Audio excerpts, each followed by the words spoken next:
Hey guys, welcome back to the Arsenal podcast. I'm your host Elijah, and I'm joined with my co-host Tyler. Tyler, how are you, mate? I'm good, guys. Thank you for having me on the show as always. And today we're going to talk about Heart Attack FC, aka Arsenal. Yes, Heart Attack FC. Just a quick mention, guys. This podcast is brought to you by Orkey. More about them later on. Thank you to them for sponsoring this podcast.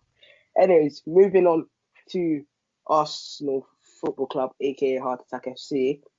It's been a mixed bag of results since we last spoke to you guys. We have obviously advanced through in the Europa League, thankfully beating Benfica 3-2. But then we had Leicester City away. Tyler, what did you make of Leicester City away?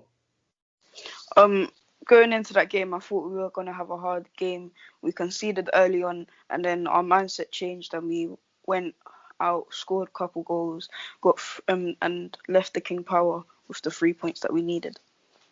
Exactly, especially our record there. It's not the best at all. So, very important that we won that game. But after we beat Benfica, we did have Olympiacos in the next round of the Europa League, and we beat them 3-1 away. Really, but we beat them 3-1 away. It was a good performance all round. Ceballos obviously made one error, gifting them that goal, but Ceballos doing Ceballos things, I guess. But what did you make on that game as well?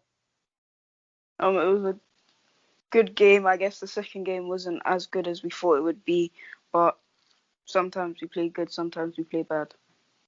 Yeah, second game, in case you didn't know, guys, we did lose 1-0, but it was an absolute atrocious performance by Arsenal. Abysmal. So, unbelievable. But our next league game was West Ham, and we went 3-0 down against West Ham in the first 30 minutes. Tyler, what did you make of that first 30 minutes? I was fuming when I saw that we went 2-0 down. I was just devastated how we're performing like that. Then to go 3-0 down in 30 minutes is just horrible. But I like how we changed around and we brought it to 3-3 and there was fight in the game.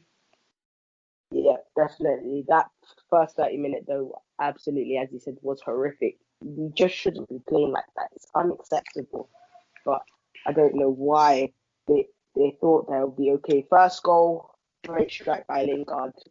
Can't take anything away. But second goal, that lapse in concentration when they took the free kick very quickly. That was poor.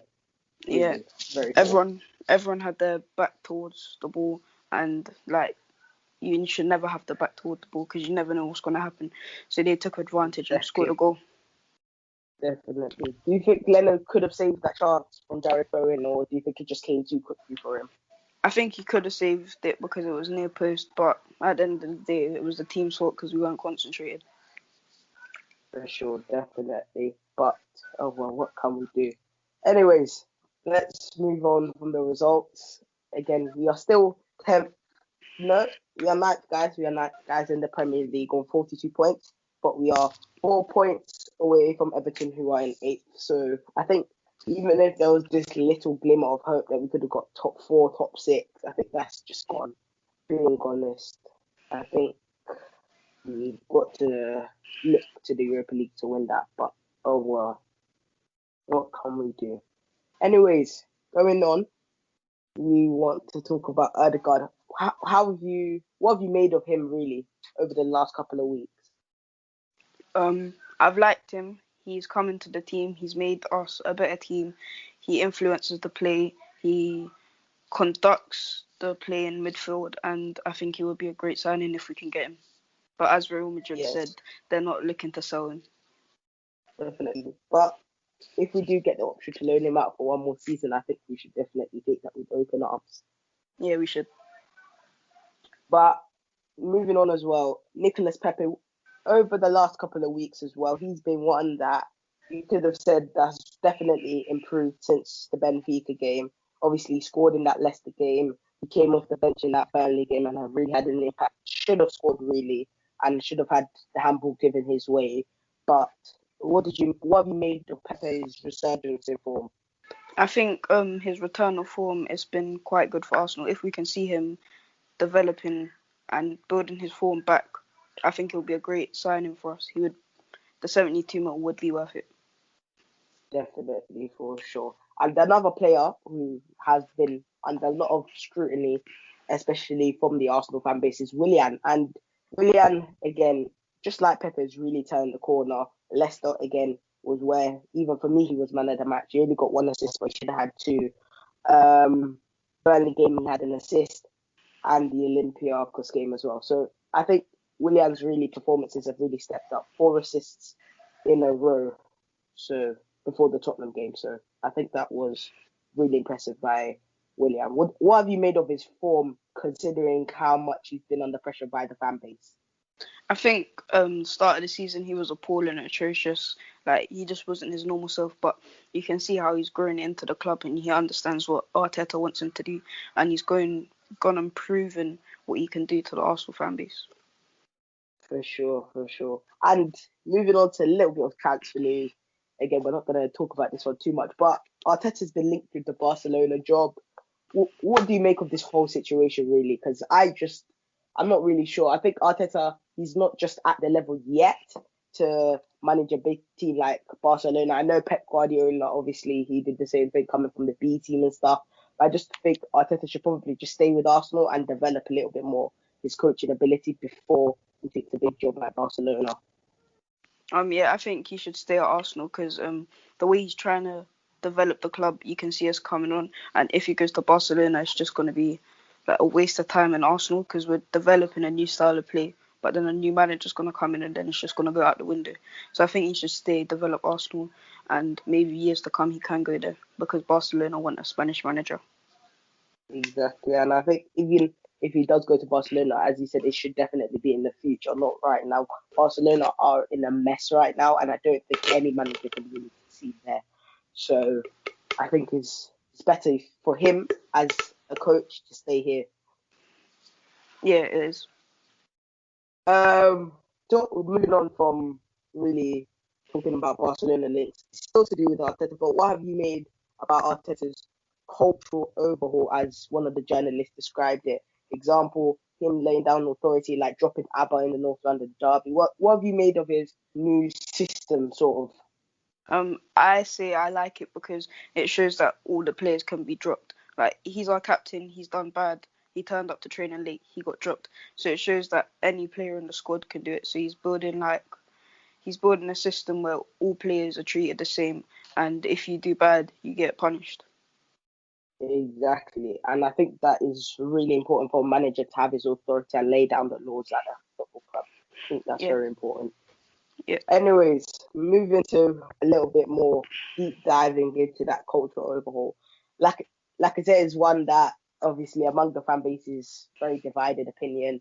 Some people are saying you should give him a new contract because of his recent form. Some are saying it's time to go. What do you make of Lacazette? Do you think we should let him go in the summer? It depends, because sometimes his form can be good, sometimes it can be bad. But looking at what journalists have said, he's helped out youngsters a lot, such as Smith Rowe, Saka, Gabriel, Balogun, and Nketiah, Nelson. So I think he's like a good influence on them.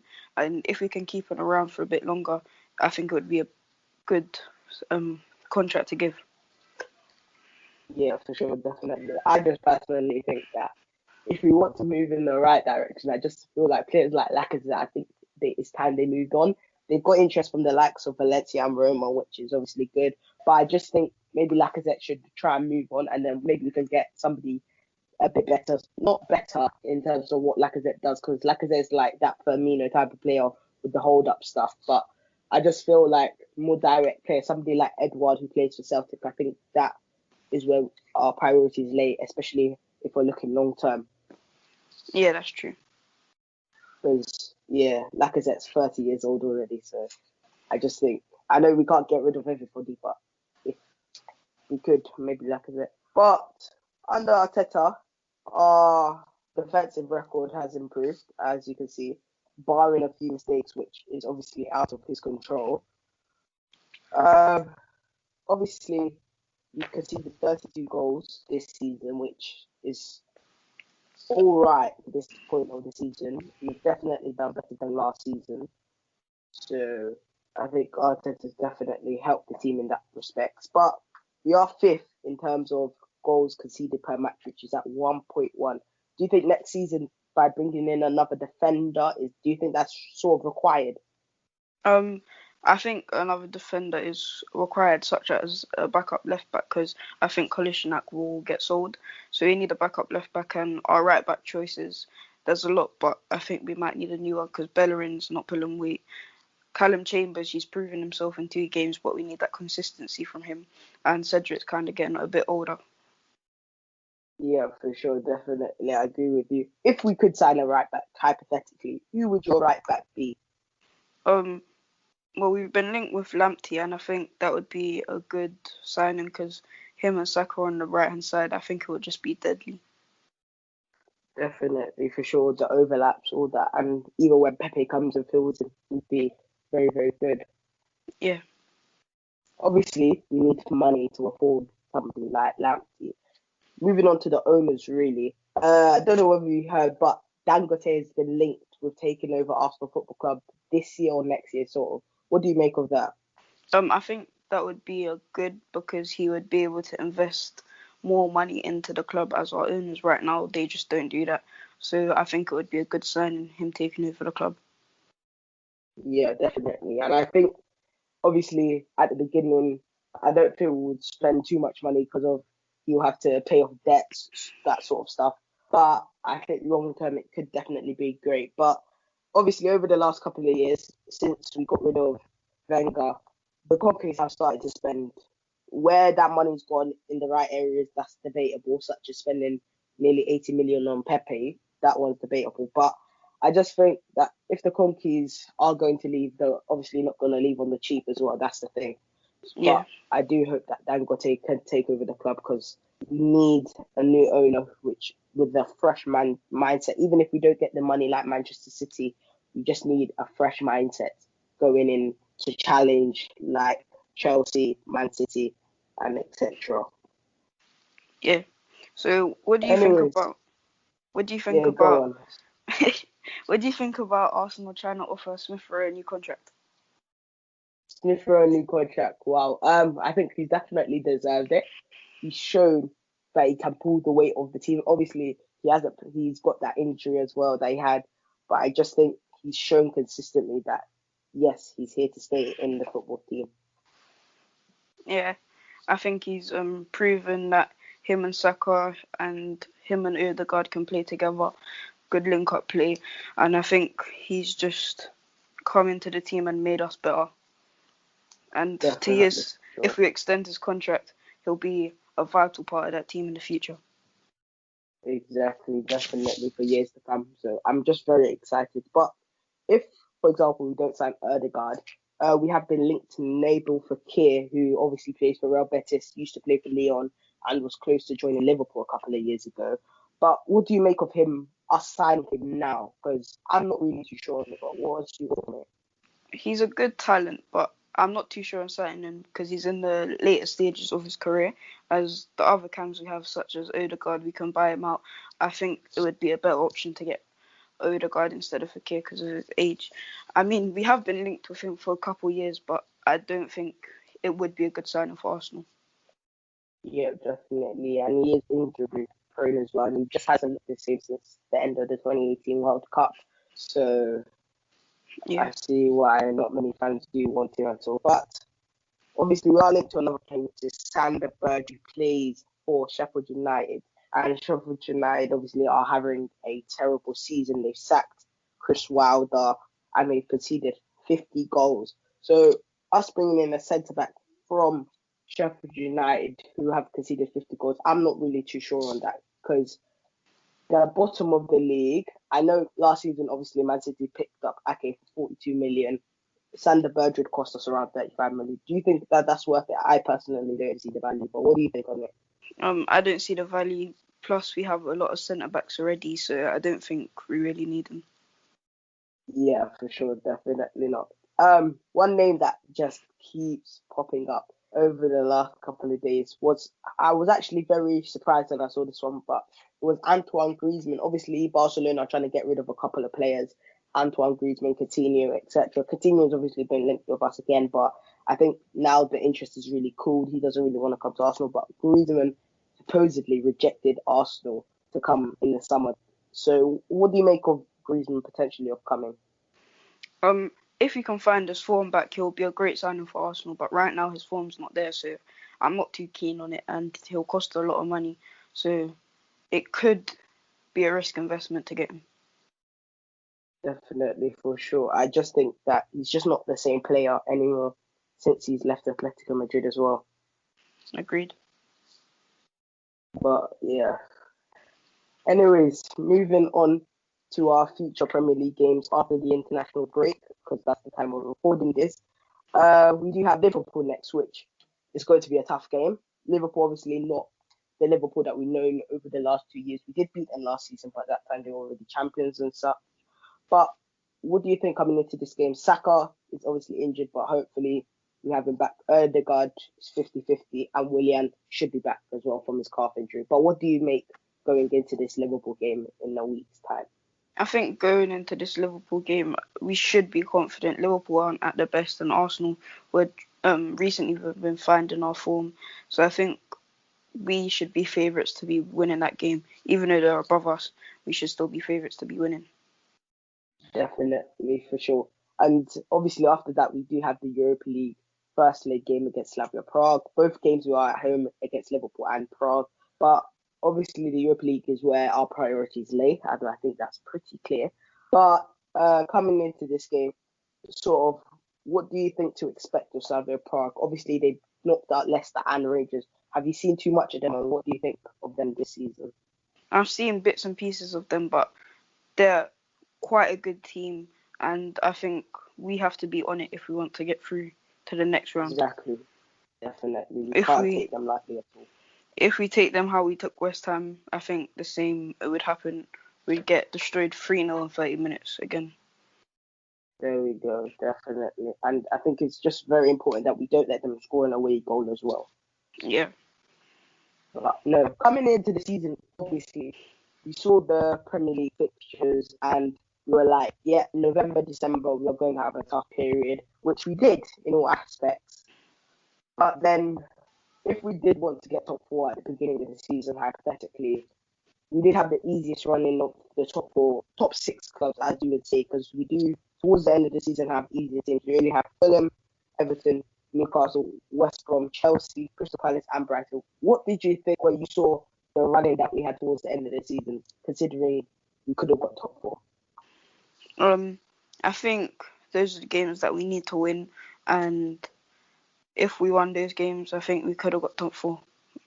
Definitely. If we were in a better position, maybe like where West Ham are, I think that's the type of. I know we can't win every game, but those are the games where you want to win. Yeah, definitely. And you want to have, just because you know that they're not your Liverpool's, cities that would come and dominate you off the park. So I think it's very important. Yeah. But obviously, we are 8th at the moment, or 9th. So, oh well. But again, just taking a look at some stats here. We've scored 40 goals this season, which is significantly less than last season. Our expected goals is actually 41, so we've missed a goal that we should have probably scored. We scored 28 from open play, 3 from set pieces, 1 from a free kick, and 6 from penalties. But what have you made? Obviously, at the beginning of the season, we had no creativity, and I think that's where we really lost points. But what have you made of, like, Odegaard obviously coming in, Smith Rowe from the Chelsea game? What have you made of the uptake in form? Do you think that we should have scored more goals since they've come in? Since we have had games where we've had averaging around 20 shots a game, but nothing materialized. Do you think that we should have scored more goals? We should have scored more goals. As we've said before, we don't take our chances. Like, we're not clinical enough. We can be one-on-one with the keeper, but we'll go straight down the middle. Like, that's not clinical. If you want to win games, we have to go corners. We have to be scoring all of the chances we can get. For example, in the Tottenham game, we had many chances. We went 1-0 down. They had 1 shot and scored 1 goal. That's what we need to be doing. Exactly.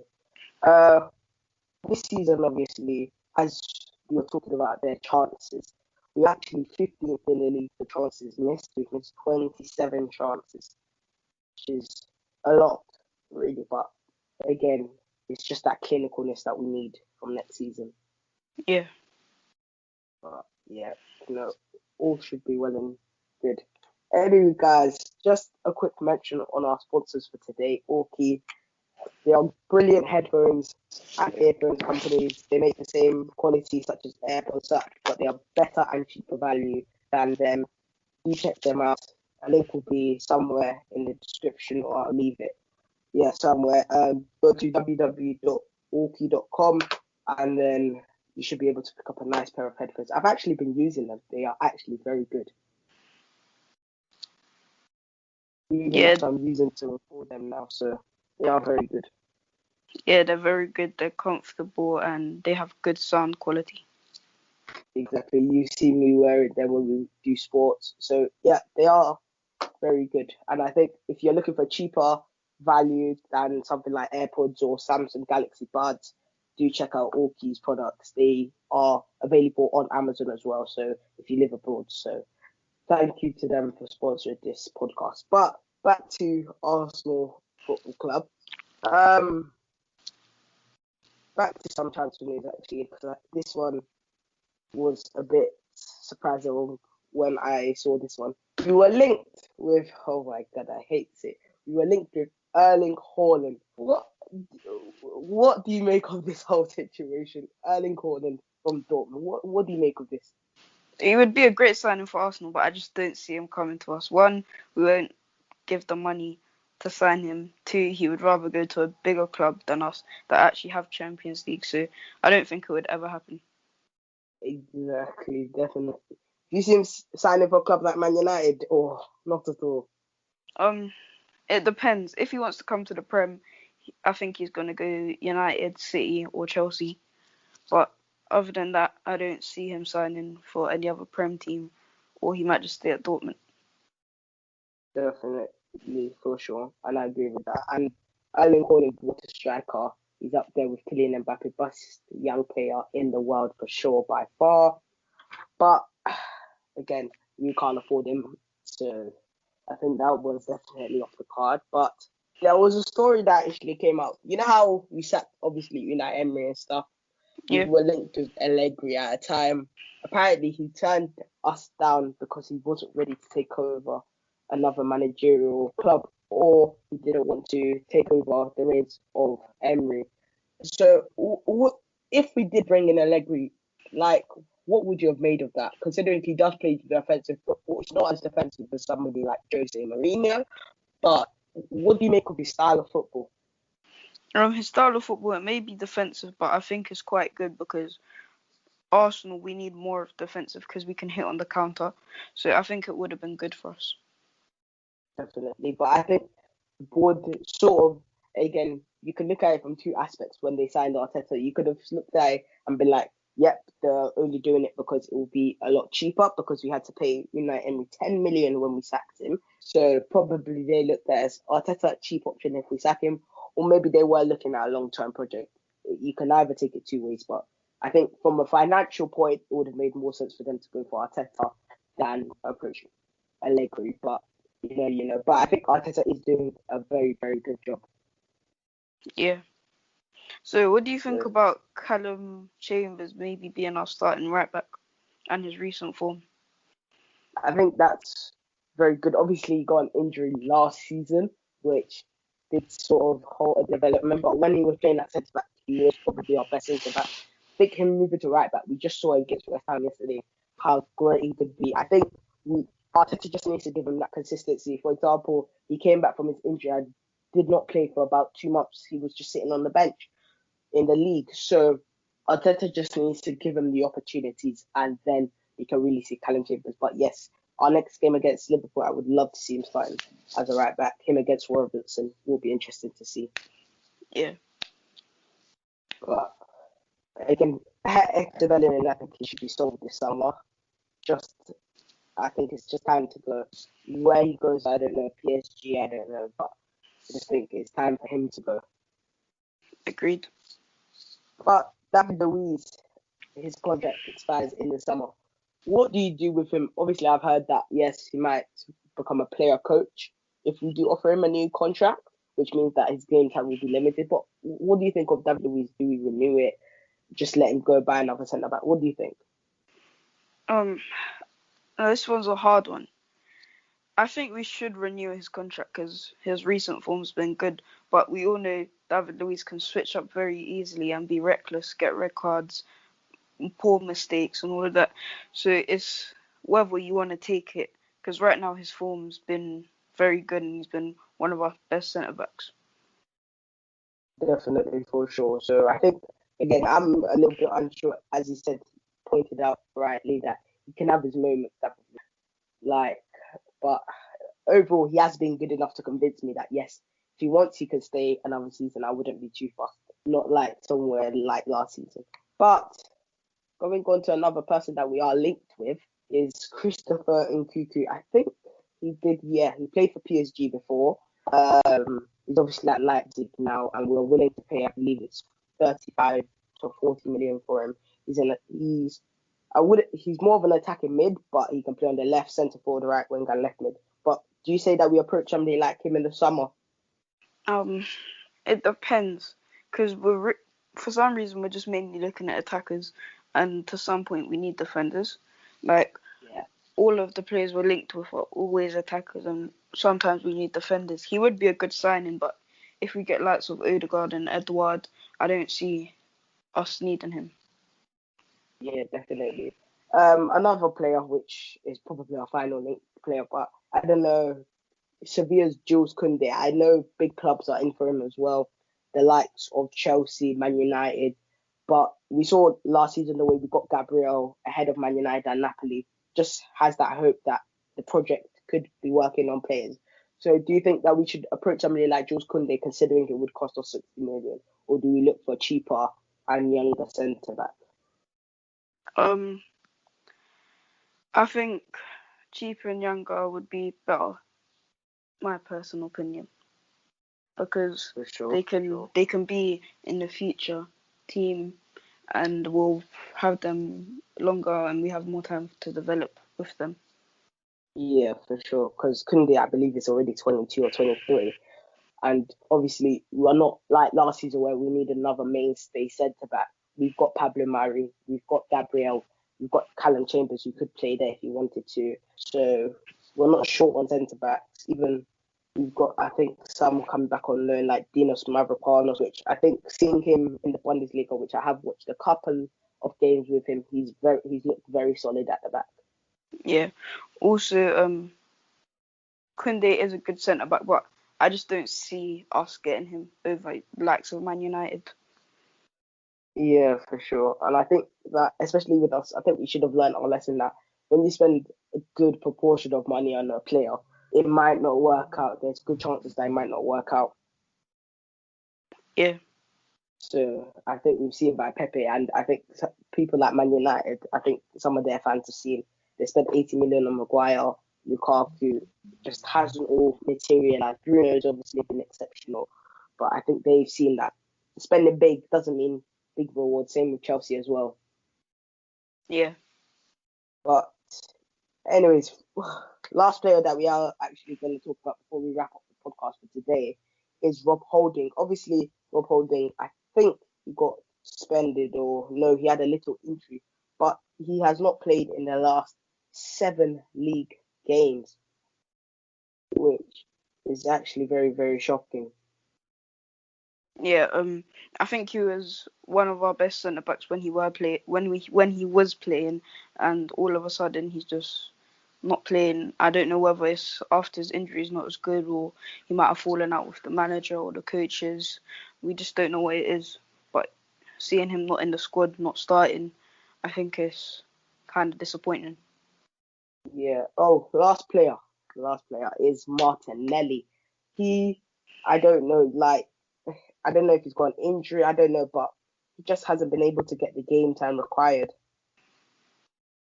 It's either they're trying to protect him after his injury, because when we rushed him back, he got another injury and was out for a longer period of time. So I think they're trying to protect him and minimize his minutes to see if he can cope with it. But at the same point, I think we need him to be playing more minutes if we want to actually win games. because he You gives us seem that. more. Yeah, He gives us definitely. that And I spark think, of energy. yeah, for sure, definitely. Do you think in the future, do you see him as a potential striker for us or centre forward, or do you think that we'll see him on the left in the future? In the future, I think we'll see him more of the centre forward role, but he can play left and right. So I think overall we'll be seeing him play everywhere, which is good. Definitely, for sure. Anyways, guys, that is going to wrap up another podcast for this month. We'll be back next month, guys. Don't worry.